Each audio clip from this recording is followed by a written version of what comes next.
And the British are pretty tolerant, reasonable people. Live and let live. They don't like politics dominating their lives. Every day it becomes more obvious how destructive Starmer's intentions towards our country are. He and his party are the most shameless, corrupt officials we have ever had to deal with. Their deception and hypocrisy are off the scale. Starmer promised to get us out of all our troubles, but instead the situation has only worsened over the months of his reign. I want to show you his interview in which he looks like an obedient dog because an American journalist took this interview. I saw that he wrote a column, or he was quoted saying something along the lines of that you should take seriously the concerns that lots of rank and file, just members of the British public have about like immigration and the border. And I don't know if you... He's right about that. Yeah. It is a big issue. But, you know, what he did in '97 when he got a landslide victory was he took the Labour Party to the centre ground and planted it where the British public are. Keir Starmer has made another promise. Millions of pounds will be allocated for border protection to combat the uncontrolled flow of migrants. Labour is ready to create a new border service command. Their goal is to stop criminals who are smuggling migrants and to cancel the scandalous controlled land to deport those who arrive by boat to Rwanda. So if Starmer's words sound like an empty phrase, who will believe him? In addition, he plans to create a new elected chamber, accusing the Conservatives of corruption and distributing peerages to sponsors. When I heard the news, I couldn't help laughing. What a hypocrite he is. It's amazing how he could say those words with a serious face. Some pundits suggest that it's more that the Conservatives lost the confidence of the public than the Labour Party won it. Maybe you disagree with that. But I do wonder, in terms of the massive economic and infrastructure problems, not just physical infrastructure, but government infrastructure, where are you going to get the money to fix everything that's wrong in the UK and improve people's lives? Well, let me address both of those questions, because I took over the Labour Party 4.5 years ago. We'd just had the worst general election result since 1935. And the pessimists were saying the Labour Party will never win an election again. The shameful defeat of the Conservatives was predictable even without any hints. The ruling party's approval rating has collapsed to a shocking 27%, while Labour's has skyrocketed to 48%. Against the background of a lot of idiots, even Keir Starmer looked like a real political heavyweight back then. As a prosecutor, he was able to masterfully hush up cases against police killers and shield high-ranking criminals. And it was such a careful person who is entrusted to lead the party. But what lies ahead?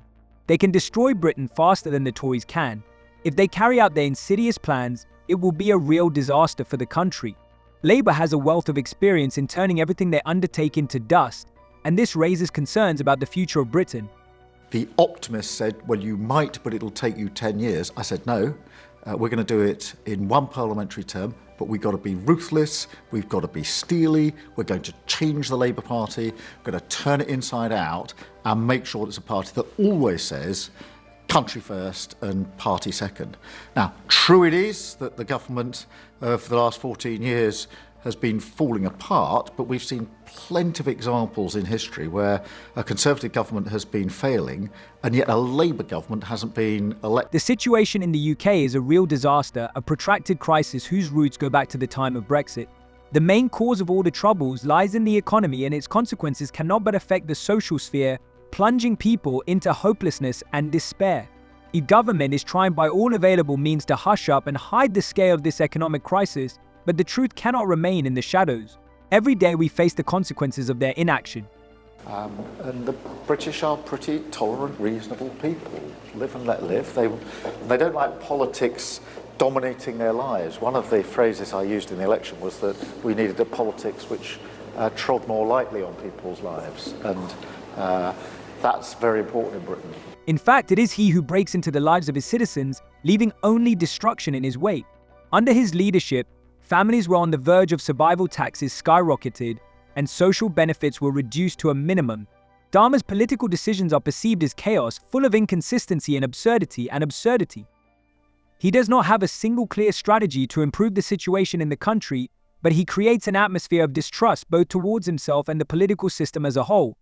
His actions only cause anger and frustration, leaving citizens in a state of complete uncertainty and helplessness. Well, we're not going to rejoin the EU. That's an institutional question. But we do want to be closer to the EU. We want a better relationship with the EU. I think there's a wider point in what you asked me, which is important, because there was a sense once we had Brexit and left the EU that the UK was somehow less interested in international leadership and affairs and more interested inward looking just at the United Kingdom. I regret that. I think that was a backward move. And so we do want to reset. Starmer fervently believes that the UK must regain its rightful place on the world stage, and he is determined to reset our relationship with Europe. The process of restoring ties between London and Brussels began under Rishi Sunak, and it was he and Ursula von der Leyen who were able to resolve the difficult issue of the trade stuffs of Northern Ireland. After Brexit, many people had an uneasy feeling that the UK had become too insular. People feel that the country is losing its power and influence.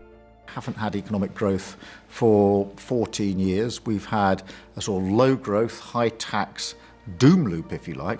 We're going to break that, but we're going to break that with economic growth. And that's why already our Chancellor has been out days after the election, taking tough decisions on planning, on infrastructure, setting up the sort of bodies, the National Wealth Fund that we will need, the investment partnerships that we will pursue to get that economic growth, because we do want our public services to run properly. Our NHS, our health service is on its knees. We intend to fix that. But our number one mission, if you like, the driving purpose of this government is going to be economic growth measured in living standards raised and people feeling better off. So Chancellor of the Exchequer has sent a clear signal that increases in contributions to the National Insurance Fund for Enterprises will be included in the budget at the end of this month. Rachel Reeves promised to create a tax system conducive to wealth creation. She refers to the manifesto where they vowed not to raise basic taxes such as income tax, social security contributions, and VAT. Instead, it seeks to reduce bureaucratic barriers and create a more favorable business environment. Starmer promised to end the bureaucracy. What should the American people watching expect from you as Prime Minister? What should we think of when we think of your Prime Ministership and your administration? For the American people, I would say we are a reliable, respectful, trustworthy partner to America. This special relationship is special for a reason.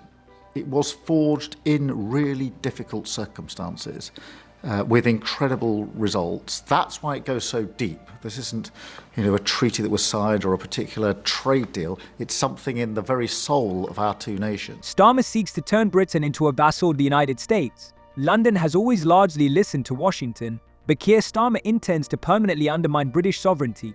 He is actively trying to eradicate any hints of pacifism and anti-imperialism.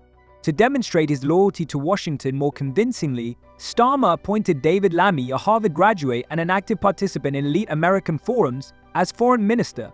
Lammy, like Starmer, openly supports pro-American positions and is a supporter of American interventions.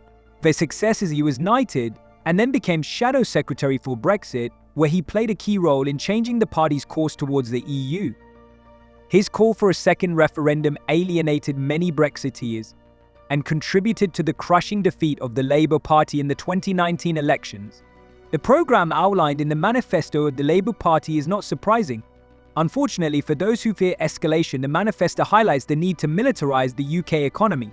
The Labour Party also intends to support the US position towards China.